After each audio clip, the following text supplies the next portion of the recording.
Jeans এবং T shirt জেনারেশনের কোনো মেয়েকে যদি বিয়ে করছেন, আমি লিখে দিতে পারবো আপনার জীবনটা জাহান্নাম হয়ে যাবে। এই ভুল করতে যায় না। আর যদি এমন কোনো বোরখাওয়ালির সাথে অ্যাফেয়ার্স থাকে যার সাথে আপনি কফি খাচ্ছেন, বুঝবেন এই বোরখার নিচে প্রকৃত তাকওয়া নাই। থাকতো তাহলে আপনার সাথে কফি খেতে আসতো না।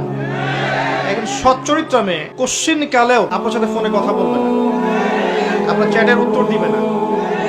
এবং এমনকি আপনি যখন ফোন নাম্বার এক্সচেঞ্জ করছেন, রাতের বেলা নক দিচ্ছেন, সে রিপ্লাই করবে না। কখনো একটা সত্যিকারের মুত্তাকি মেয়ে এটা করতে পারে না। সহজ সমাধানে চলে যান প্রিয় ভাই। আল্লাহকে সন্তুষ্ট করতে হবে এবং যৌবন আল্লাহর জন্য বিলিয়ে দিতে হবে। এই জন্য আপনাকে নামাজি হতে হবে, পড়াশোনা করতে হবে, হালাল রিজিক খেতে হবে।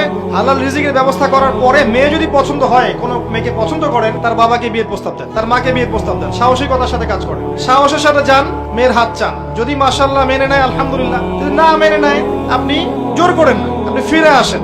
ফিরে এসে আল্লাহর কাছে ইস্তেখারা করেন, সিজদায় দোয়া করেন, আল্লাহকে বলেন রব্বানা হাব লানা মিন আজওয়াজিনা ওয়া যুররিয়াতিনা কুররাতা আয়ুন ওয়াজআলনা লিল মুত্তাকিনা ইমামা।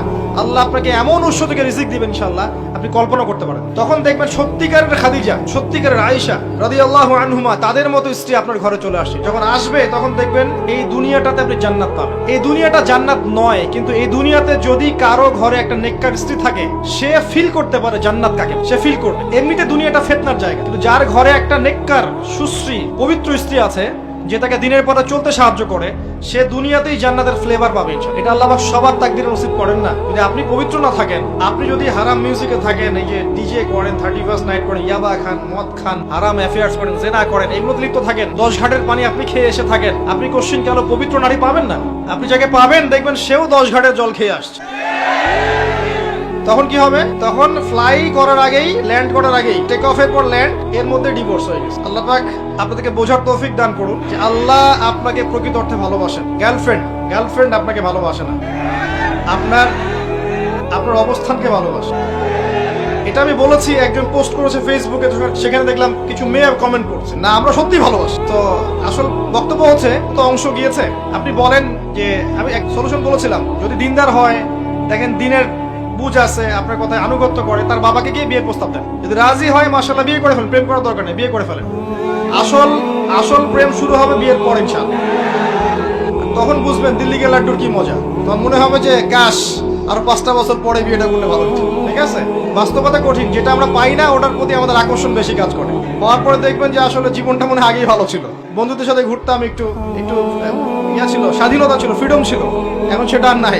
এখন দেখবেন 1 ঘন্টা কেন 10 মিনিট দেরি হলেই 10টা ফোন আসা শুরু হবে। কোথায় তুমি, কোথায় গেছো, কার সাথে সময় দিচ্ছ, এত সময় দেওয়া লাগে?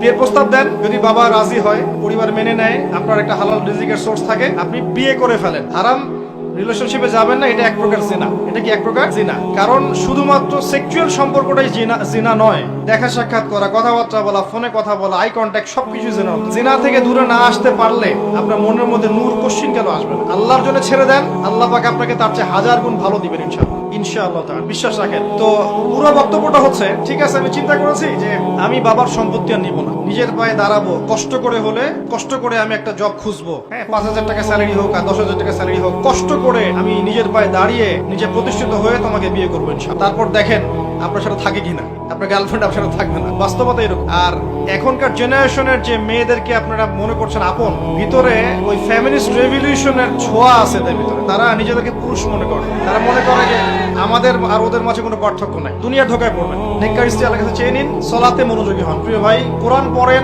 নিয়মিত 1 পারা করে পড়েন, সলাতে মনোযোগী হন, আলেম ওলামাদের সোহবতে যান, আরবি ভাষা শেখেন, হারাম মিউজিক ছেড়ে দেন, গার্লফ্রেন্ডের হারাম সঙ্গ ত্যাগ করেন, বিয়ে করেন, পবিত্র জীবনে চলে আসেন, হালাল রিজিক সোর্স তালাশ করেন। আপনাকে যে মেধা আল্লাহ দিয়েছেন, এটা দিয়ে আপনি দিনের, উম্মার, দেশের, জাতির খেদমত করার চেষ্টা করেন। ইনশাআল্লাহ দেখবেন ইনশাআল্লাহ তাআলা বাংলাদেশের এই যুব সমাজের মধ্য দিয়ে, পরবর্তী প্রজন্মের মধ্য দিয়ে ইনশাআল্লাহ আগামী বিশ্বে বাংলাদেশ, আল্লাহ চাইতো বিশ্বের সুপার পাওয়ার হবে ইনশাআল্লাহ। আল্লাহ পাক আমাদের সবাইকে কথাগুলোর উপর আমল করার তৌফিক এনায়েত করুন। আমিন।